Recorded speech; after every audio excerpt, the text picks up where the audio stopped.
Hi everyone, Movie Club here. In this video, I'm going to explain a movie named Megan, one of the science fiction horror film released in 2022. Let's get started. Turn on the subtitles and spoilers ahead.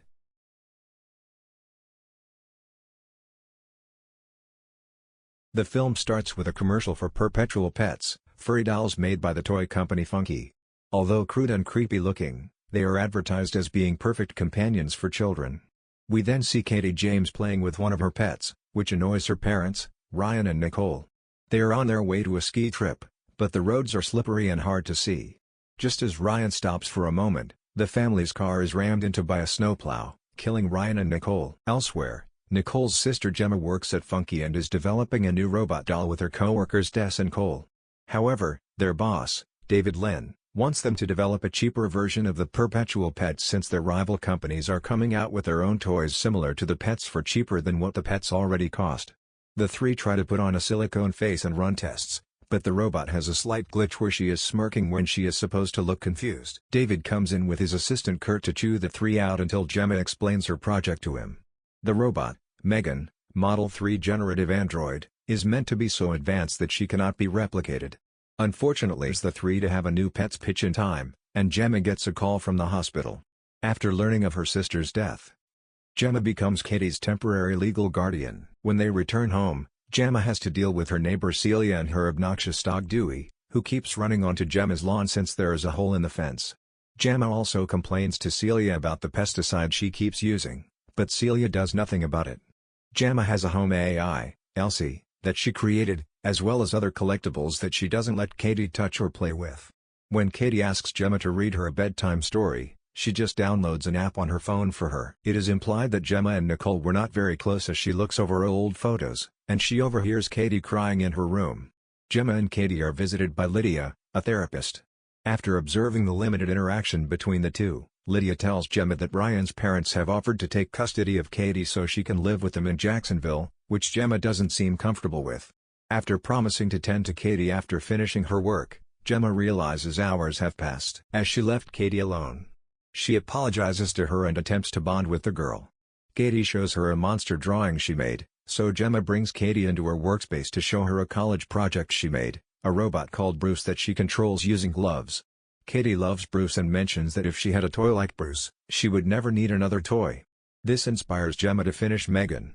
After doing extensive work and upgrades, Gemma brings Cady and Megan to work to officially show her off to David and others. Gemma has Cady link herself to Megan, bringing her to life. Megan is capable of speech and responding to Cady, designed to be her best friend. Megan does a drawing that doesn't appear at first until she spills water on it, revealing a perfect portrait of Cady. David is impressed and tells Gemma to bring Megan for a presentation with the company's president so that they can fast-track the development and distribution of other Megan dolls. Gemma sits with Tess and Cole, and they discuss that while Megan is highly advanced, Tess feels that having a doll like that will make parents useless. Megan turns on after overhearing Gemma mention the death of Cady's parents. She creeps the others out by asking about death, so Gemma makes herself Megan's secondary user to be able to turn her off without Cady. The next day, Cady is outside playing with a toy bow and arrows. One of them ends up on Celia's side of the fence.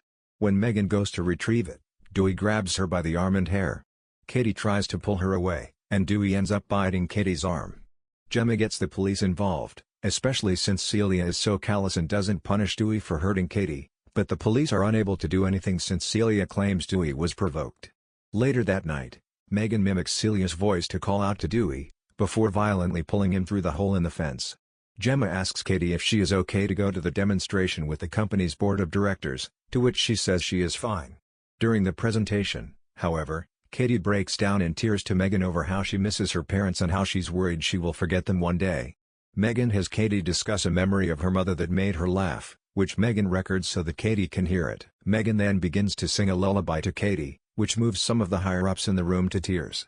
The president is impressed and talks to Gemma and David about getting Megan ready for launch, but tells them to keep her under wraps to avoid leaks.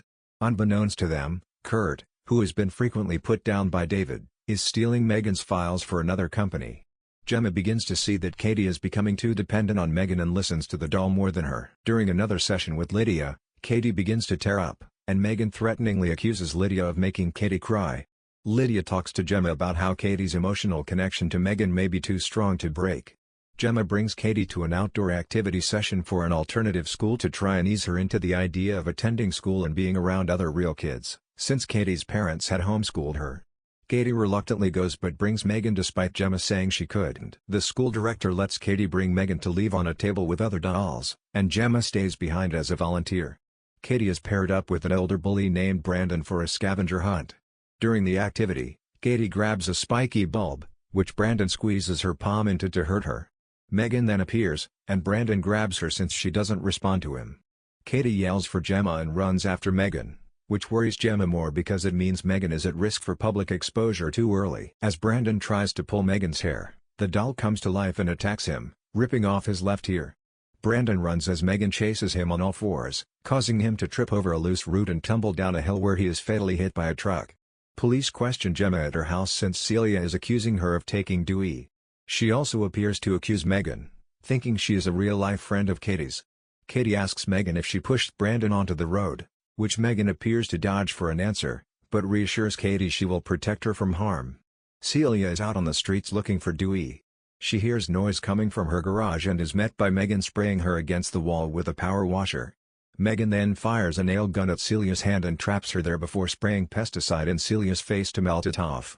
After learning about Celia's death from police and being suggested that there was a connection with Brandon's death, Gemma grows suspicious of Megan. She reviews video files from Megan's memory, but only sees a brief clip of her eyeing Brandon looking menacingly at Cady before the files all become corrupted. Gemma brings Cady to the official launch for Megan but stops at a session with Lydia first.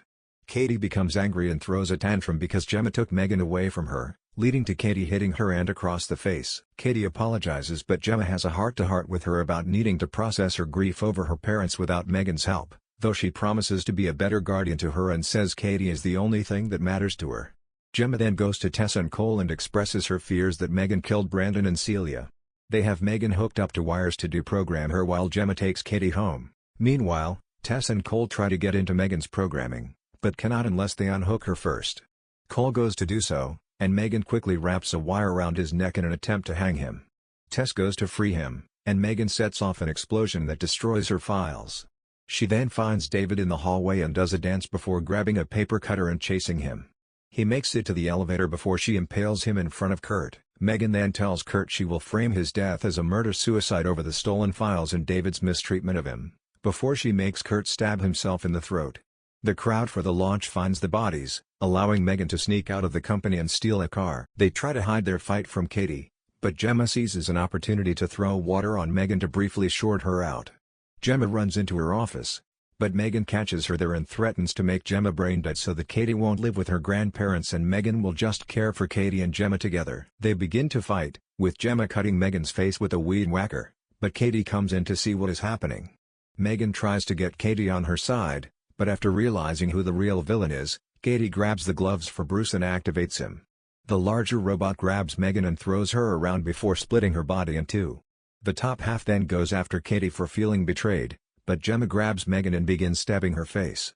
Megan nearly overpowers her until Cady grabs a screwdriver and stabs the central processing chip, shutting Megan down for good. Gemma and Cady go outside as the police arrive with Tess and Cole, injured and shaken up but still alive. Meanwhile, the LC device in the kitchen turns on and moves its head.